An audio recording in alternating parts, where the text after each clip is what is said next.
Jeanine.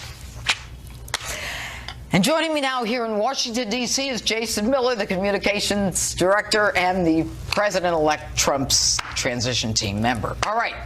Good evening, Jason. Good evening. What a great time to be alive. Indeed, indeed. Fantastic. Now, we understand that the decision is coming soon as to who will be the President-elect's chief of staff. And we're hearing that Reince Priebus, who's the head of the RNC, as well as Steve Bannon, the campaign CEO, and the CEO of Breitbart are in the running. What can you tell us? Well, in a perfect dodge, I will go right to the fact that we know whoever the President-elect is going to pick, it'll be somebody very good. He has excellent judgment. He surrounds himself with the best people. He knows what the task is at hand, that we need to go forward and implement these campaign promises with repealing and replacing Obamacare, securing our border, and whoever he puts in those top leadership positions will be top-notch people who are ready to lead this country forward. Now, if it's one or the other, if it's Reince or if it's Steve Bannon, do you think that both of them will end up being in the administration? Both played critical roles on the campaign, with Chairman Priebus running the RNC and Steve Bannon doing a fantastic job as the campaign CEO. I'd also mention that Kellyanne Conway being the first woman I was going to get to Kellyanne, to manage a presidential race, or a successful presidential race. Very historic, and she did a fantastic job. And really, we had a great team all the way top to bottom. Really powerful people who spoke their mind, who knew how to get things done. I think it was a big part of the reason we're able to build the support structure around the president-elect. But do you think that both Reince and Steve would both be in the White House with the president? I know the president-elect respects both of their counsels, and I think you'll see he'll continue to respect. All right, so let's talk about Kellyanne Conway, the first woman to actually run a successful presidential campaign. I mean, the woman had like a Midas touch. She was able to go in there from the summer going forward, and she had a tough job. I mean, she had to communicate. She had to make sure that the president-elect stayed on message, and she did a terrific job. Where is she going to be in this administration? And will she be with the president-elect? I think she'll be probably wherever she wants to be. I think the president-elect very much respects her counsel and her opinion, not just as a campaign spokesperson, but I think as a sounding board and someone who has a lot of ideas on how to implement this vision. And that's one of the things that, as people start to talk about the untold stories of the campaign, is really how well everybody got along. How everyone was singularly focused on Mr. Trump's vision and what we had to do. And even, I'll tell you this about Kellyanne, even in the toughest days we had on the campaign, never once wavered, never once blinked, always focused, always firmly believed that we were going to get the win. And I can tell you, even behind the scenes, never once faltered. And so very impressive job by her and really the entire team. You know, Jason, it was a tough campaign. I mean, you know, between the media and everything coming at you. I mean, even the Pope came after you guys. I mean, it was just unbelievable. And yet there was always this conviction that it was going to happen. And you had a candidate who worked 24/7. I mean, I know the man. I mean, the man he just doesn't tire. There was never a moment when people said, my God, this isn't going to happen? No. I mean, there was really this firm belief among everyone on the campaign team. It didn't matter if it was Steve Bannon at the top or if it was the folks who were walking precincts, that this was a candidate who was going to win this race. And I think as you saw Mr. Trump on the campaign trail, the tens of thousands, 20,000 that we had in Tampa that would show up for these campaign rallies and these speeches that he would give. And I think that's something that he really didn't get enough credit for on the campaign trail, was how powerful of a speaker he was and the way that there was something going on. And I will tell you, that even all the data that we were looking at, we knew that Pennsylvania, that we had a shot, but we knew it would be tough. The person who most believed that we were going to win Pennsylvania was Donald J. Trump. And he said, guys, you're missing it. There's something big that's going on here. We have to get back over and over. And the way that people would show up to these rallies and just show their enthusiasm, it was, I mean, you know, pick the greatest speakers of all time, whether it's, you know, Winston Churchill or Ronald Reagan. I mean, Donald Trump was right there as far as the motivating figure. And, you know, I mean, that's almost contrary to what a lot of these pollsters would tell you. They would say, look, you as a candidate thinks everybody's loving you, but, you know, the polls are telling us someone else. But Donald Trump has always been prescient. He's always been a visionary. I mean, he was even prescient about Uma Abedin's husband there, Anthony Weiner, you know, which really, I think, ultimately brought them all down, or Hillary brought herself down, so to speak. But speaking of that, you know, what do you think of Hillary coming out today and saying, you know, FBI Director James Comey is the reason I lost the election? What do you think? think of that? Look, Mr. Trump won. We know that.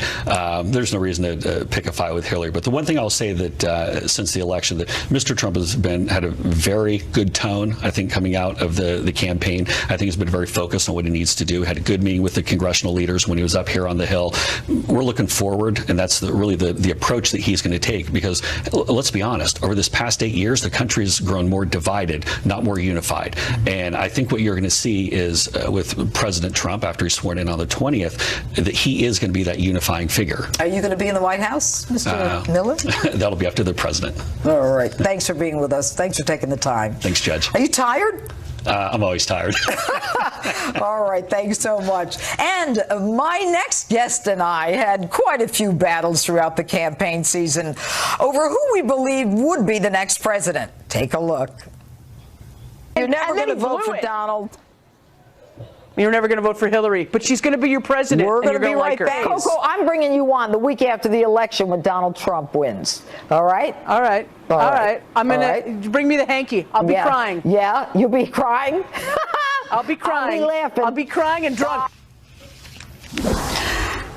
Liberal radio show host Coco Sudek joins me now. All right, Coco, you said you'd be crying and drunk. Are you drunk? I am not drunk. I am hungover. My crying comes in fits and starts. Judge, let me tell you, I know how you feel. I felt that way in 2008. I felt that way in 2012. And I felt the way I feel today in 2004. And I do not want to rain on your parade. I want you to celebrate in this feeling because I know it feels good. Oh, that's very nice of you, Coco. And you know what? I'm not going to rain on your tears either. But what I am going to ask you, Coco, is you were totally convinced that the woman, I mean, that there was no way that she was going to lose. Why do you think she lost?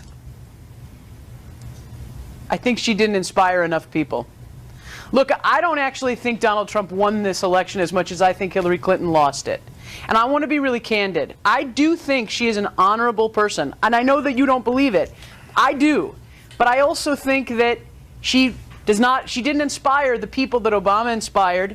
I think her campaign had a very, very bad strategy. I think she was very short-sighted. And I will tell you that I think my party, Tell me what the strategy was. Hang on. I got to say this. I think that my party, the Democratic Party, has failed in its mission over the last 25 years to be the party of the common man, to be the party that really stands up for the working man. And that is a function now, as back much to my question. of the What was the strategy? as anything else. Back up. Coco, back up. What was her strategy? Her strategy was to trash Donald Trump. She didn't have a strategy. And that was a terrible strategy because it didn't do enough about her. But look, I want to say something else. There was nothing to say about her because she didn't have any accomplishments. No. Coco, we're going to have a nice chat tonight. I don't want to fight with you tonight. Judge, I don't want to fight either. I want to say something, and I'm saying this from the bottom of my heart. Hillary Clinton's career in public life is over, okay? And we now have a new president, and I don't dispute that. He is our president. He will be our president. But I do want to say something, and this is really important. Okay. There are people who are not white, straight Christian males who are truly terrified for their safety right now because there are people who support Donald Trump who are going around and are terrorizing people, and these reports are coming out all the time. Stop it! You know what, Coco? You as a supporter, you know what? Donald Trump is not the president yet. And you as a supporter, I'm not saying it's Donald Trump. To come you out as a and calm them supporter down. It's of up Donald to Hillary Trump Clinton to come out and Donald Trump owe an obligation to this country to say something, to say that we need to be peaceful, and to say to your own people that we are all Americans and we deserve safety and peace.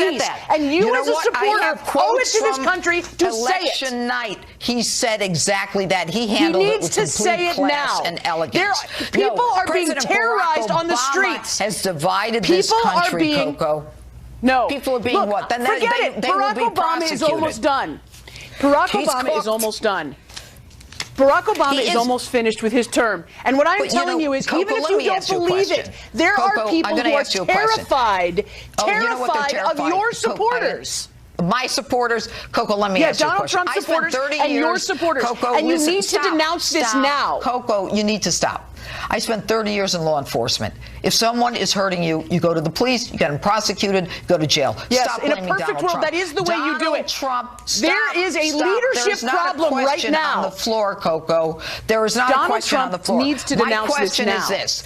Barack Obama is the one who divided this country, and this election was a referendum on his policies, on his divisiveness, and what he has done to this country. Let me answer that. And that Let me is answer why we are in this Let me mess. answer that. Answer it. President Obama never stood up at a rally and said, hit that person, get him out of here. He never said that he wanted to build a wall and you know what? We need to throw build a out wall. Most a whole group of people. sovereign He never nations said do. he wanted to keep Muslims out of the country. Donald Trump has done all of that. We need now, to Donald vet Trump them. is We the need president of the extreme United vetting. States. You know why? Because some Americans are having their necks cut off by Muslim jihadists. So get over it. That's but Coco, not an issue. I thought we were but going to right have a now, nice there discussion. are Americans that are terrified. Do you understand that, Judge? Yeah, there are they may be Americans that are terrified. being Americans are terrorized on the terrified streets. too. And you know what? Here's the bottom line. You got a problem? Call the police. All right? There are Call Barack swastikas being Obama. painted on dormitories. There are hijab. People are being Coco, threatened who are wearing thank you hijabs. very much. Thank you for being here tonight. Thank you, Coco Sudak. And next, Justice Goes to Hollywood. Two of Donald Trump's biggest celebrity supporters are standing by to talk about Coco. No, to talk about their reactions to election night and what they expect for a Trump presidency. Scott Baio and Stephen Baldwin are next. And later, I scoped out President-elect Donald Trump's new digs, the White House here in D.C. Justice rolls on in a moment. This program